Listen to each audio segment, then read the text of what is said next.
போல காதலை போல அந்த பயணம் தொடர்கிறது.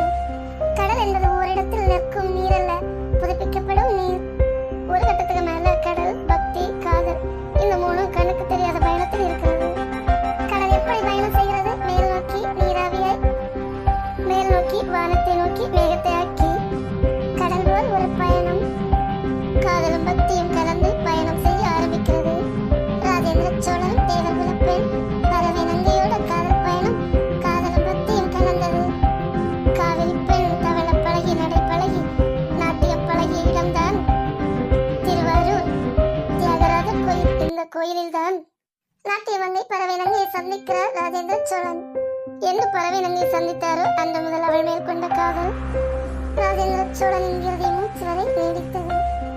அரசவையில் பறவை நங்கைக்கு இடமில்லை என்றாலும் ராஜேந்திர சோழனின் மனது முழுக்க முழுக்க நீங்க இடம்பெற்றவர் இந்த பறவை நங்கை.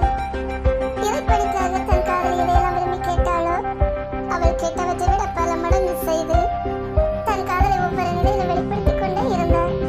சோழ அரசியலுக்கு கிடைக்கும் அதே மரியாதையை பறவை நங்கைக்கும் செய்தார்.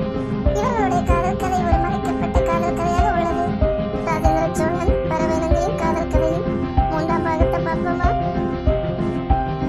தந்தை போர் விழா கண்டதுண்டு, தேர் விழா கண்டதுண்டு, திருமணம் நிச்சயம், பிறந்த தினம் என ஊர் விழா கண்டதுண்டு. உலக விழா விஞ்சும் ஒரு தமிழ் விழா கண்டதில்லை. தந்தைக்குள் புலவர் திலகம் கவி சக்கரவர்த்தி கம்ப நாடார் நுழைந்ததுமே தமிழ் விழா நடந்ததங்கே. முத்தமிழ் தாய் சோகத்தில் பலமுறை அழுகிறாள். ஆனால் ஆனந்தத்தில் அவள் அழுதது 3 முறைதான். திருக்குறள் அரங்கேற்றம், சிலப்பதிகாரம் அரங்கேற்றம், கம்ப ராமாயணம் அரங்கேற்றம்.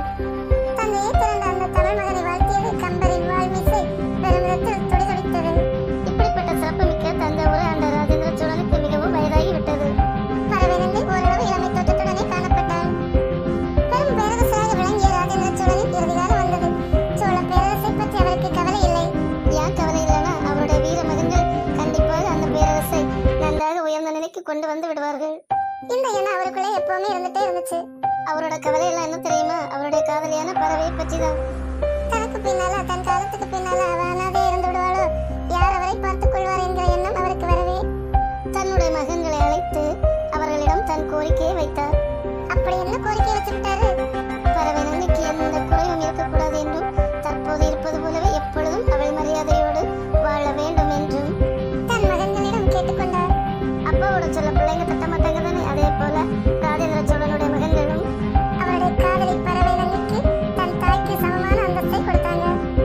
பூ, தீ, காற்று, மலை, கடல் இந்த புவியின் அதிசயங்களோடு காதலை ஒப்பிடலாம். காதல் முதலில் பூ போல ஆரவாரம் இல்லாமல் பூத்து நெடி வீசி, தீ போல பற்றி பரவி உள்ள இடமெல்லாம் வியாபித்து, காற்று போல எங்கெங்கு காணிலும் நீக்கமர நிறைந்து, மலை போல் யுக ஊழி ஒளிக்காலம் தாண்டி உயிர் பிடித்து கடல் போல் உலகையை குடிக்கும் தாகத்துடன் இருப்பது காதல்.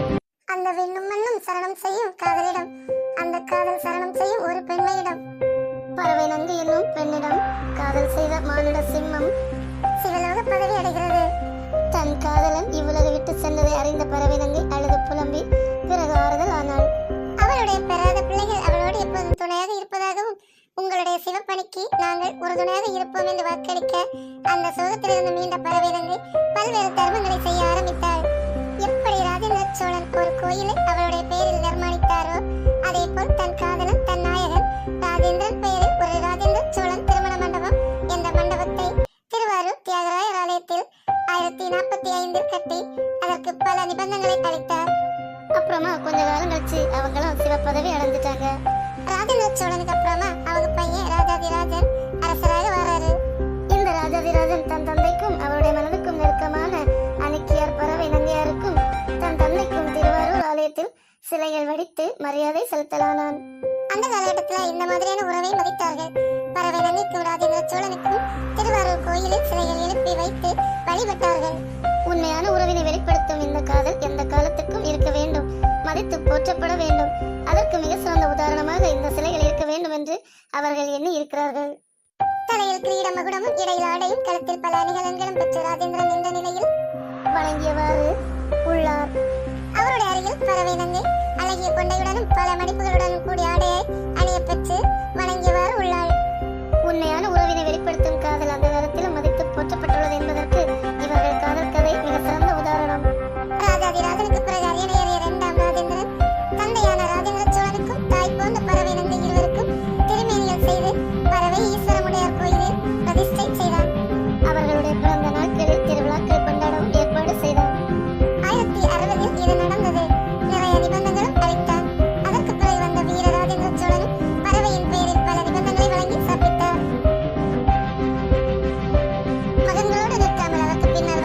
ராஜேந்திர சோழன் முதல் குலோத்துங்க சோழன் வரை பறவைபுரம் என்ற ஈஸ்வரன் கோயிலுக்கு பறவையின் பெயரில் பல நிபந்தனைகள் அளித்து பறவை நங்கைக்கு பெருமை சேர்த்தார்கள்.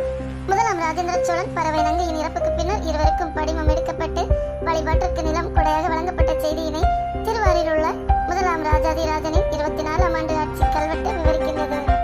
இந்த கல்வெட்டில் இந்த கோவிலில் அறநறையப்பரை வழிபாடு செய்யும் ஒருவருக்கு 50 கலம் நெல்லும் புடவைக்கு 15 கலம் நெல்லும் கொடையாக வழங்க மன்னர் உத்தரவிட்டுள்ளார். இந்த கல்வெட்டின் வாயிலாக இவர்கள் இறப்புக்கு பின்னரும் சோழ அரசியலில் நிலைபெற்றிருந்த நன்மதிப்பினை அறிய முடிகிறது.